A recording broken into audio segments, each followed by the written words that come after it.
कंकाल का रहस्य। चौरा गांव के खेतों में इन दिनों खुदाई का काम चल रहा था। असल में इसी गांव से होकर एक अच्छी सड़क गुजरनी थी, इसलिए यहाँ खुदाई शुरू की गई थी। अचानक एक दिन खुदाई करने वाली मशीन से कुछ टकराता है। बाद में जब खोजबीन की जाती है तो वहां से 2 कंकाल मिलते हैं। पुलिस गांव के लोगों से पूछताछ शुरू करती है। आप लोगों को क्या लगता है ये किसके कंकाल हो सकते हैं? अरे साहब, हमें क्या पता ये किसके कंकाल है, आप ही लोग पता लगाइए। हम लोग तो बहुत ज्यादा डरे हुए हैं। हाँ, हमारी फॉरेंसिक टीम अभी आ रही है। ये बताओ कि इस गांव के रहने वाला कोई जोड़ा गायब तो नहीं ना? क्योंकि शुरुआती जांच में तो ये बात सामने आ रही है कि एक कंकाल किसी पुरुष का है तो एक किसी महिला का। साहब, हमें तो बहुत डर लग रहा है। ऐसे कंकाल मिलने का मतलब गांव के आसपास ही किसी की हत्या हुई है या फिर किसी को जलाकर मार डाला गया है। हाँ साहब, हम अपने परिवार को लेकर बहुत ही ज्यादा परेशान हैं। देखिए, आप लोगों की परेशानी हम समझ सकते हैं, लेकिन आप लोगों को पुलिस का सहयोग करना होगा, क्योंकि आपके सहयोग के बगैर हम ये पता नहीं लगा सकते हैं कि आखिर ये किसके कंकाल है और इनकी हत्या किसने की। ठीक है साहब, गांव के लोग आपका पूरा सहयोग करेंगे। हाँ साहब, पूरा सहयोग करेंगे। तो फिर ठीक है, हम अपनी जांच शुरू कर देते हैं। कुछ दिन बाद जांच रिपोर्ट आ जाती है। पता चलता है कि ये कंकाल करीब 20 साल पुराने हैं, यानी 20 साल पहले किसी जोड़े की हत्या कर शव को यहाँ पर दबा दिया गया था।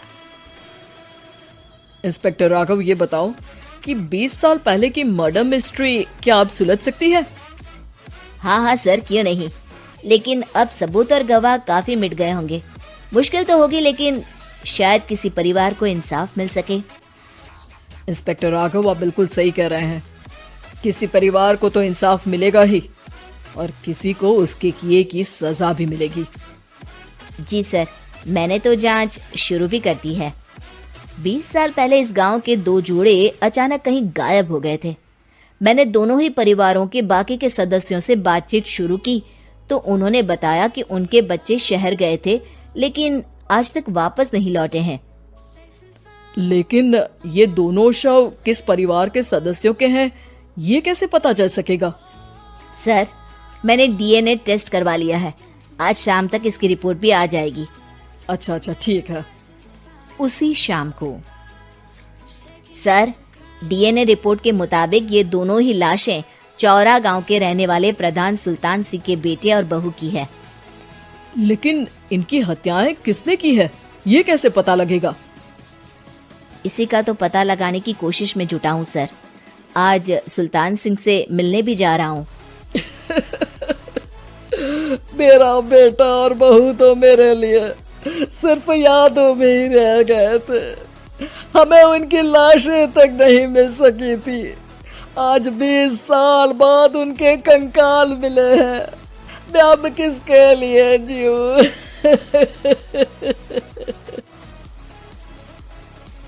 लेकिन सर, क्या आपकी किसी से कोई दुश्मनी थी? अपने बेटे बहू की हत्या के लिए आप किसे जिम्मेदार मान रहे हैं? अब मैं किसका नाम बोलूं? मेरी तो किसी से दुश्मनी नहीं थी, बस मेरे बेटे बहू को कोई वापस ला पाता।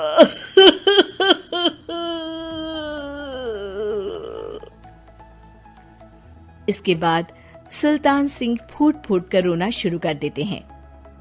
सर, अब आप इनका अंतिम संस्कार करवा सकते हैं। कम से कम इनका शरीर ना सही, इनका कंकाल तो आपको मिला है। लेकिन हाँ, अगर आपको कुछ भी याद आए तो जरूर बताइएगा। मेरी तो बेटा अब उम्र हो गई है, लेकिन मेरे बेटे और बहू के हत्यारों का जरूर पता लगाइएगा, क्योंकि जब तक हत्यारे पकड़े नहीं जाएंगे मेरा मन नहीं मानेगा। सर, हमारी पूरी कोशिश रहेगी हत्यारे को पकड़ने की। लेकिन एक बात बताइए, उस वक्त आपको किस पर शक गया था? उस वक्त मेरे एक ड्राइवर को पकड़ा गया था, लेकिन सबूतों के अभाव में उसे छोड़ दिया गया था। अच्छा, और ड्राइवर पर कैसे शक हुआ था? क्योंकि उस दिन ड्राइवर छुट्टी पर था। उस समय लेकिन लाश क्यों नहीं मिल सकी थी? उस वक्त पुलिस ने बहुत कोशिश की थी, लेकिन दोनों की डेड बॉडी नहीं मिल सकी थी। ठीक है, हमारी तफ्तीश चल रही है, मैं फिर आऊंगा। इसके बाद इंस्पेक्टर वहां से चला जाता है और सुल्तान सिंह अपने बेटे और बहू की याद में खो जाते हैं। कुछ दिन बाद सुल्तान सर, एक बात बताइए, जब आपके बेटे बहू की हत्या हुई थी, उसी के आसपास आपके ही गांव का रहने वाला एक और जोड़ा उसी वक्त गायब हो गया था ना? हाँ सर, अलका और अभिषेक, वो भी मेरे बच्चों जैसे ही थे। तो फिर वो कहाँ है? उनका भी आज तक पता नहीं चल सका, लेकिन बताते हैं कि कुछ साल पहले अभिषेक को गांव के ही किसी आदमी ने मुंबई में देखा था, लेकिन फिर वो गायब हो गया। यानी अभिषेक और अलका की हत्या नहीं हुई थी, बल्कि उन्होंने किसी वजह से खुद ही गांव छोड़ दिया था। हाँ, हो सकता है, क्योंकि अभिषेक मेरे बेटे संतोष का अच्छा दोस्त था और उसका मेरे घर भी आना जाना लगा रहता था। हो सकता है कि उसने मेरे बेटे और बहू के बारे में सुन लिया हो और ये गांव छोड़ दिया हो सकता है। उनके परिवार का कोई अब नहीं रहता क्या इस गांव में? अब तो कोई नहीं रहता। एक चाचा थे, लेकिन उन्होंने भी अपना पुश्तैनी मकान बेच दिया है।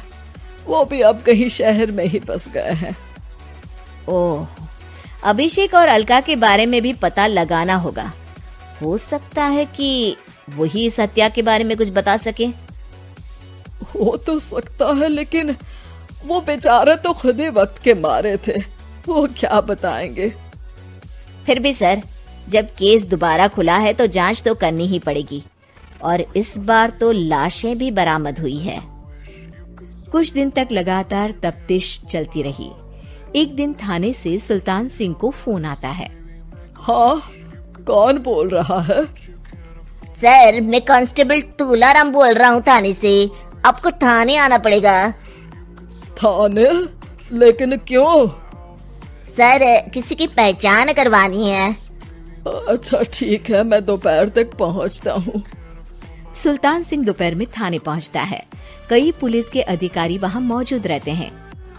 सर, आपके बेटे की हत्या का रहस्य आज शायद सुलझ जाए। अच्छा इंस्पेक्टर राघव, पर वो कैसे? सर, उस आदमी को देखिए, क्या वही अभिषेक है? सुल्तान सिंह की आंखों में हैरानी से आंसू आ जाते हैं। हाँ सर, यही अभिषेक है। ये आपको कहाँ से मिला? सिर्फ अभिषेक ही नहीं, बल्कि इसकी पत्नी अलका भी इसके साथ है। मैडम, जरा अभिषेक की पत्नी को लाइए। जैसे ही अलका को पेश किया जाता है, सुल्तान सिंह जमीन पर गिर जाते हैं।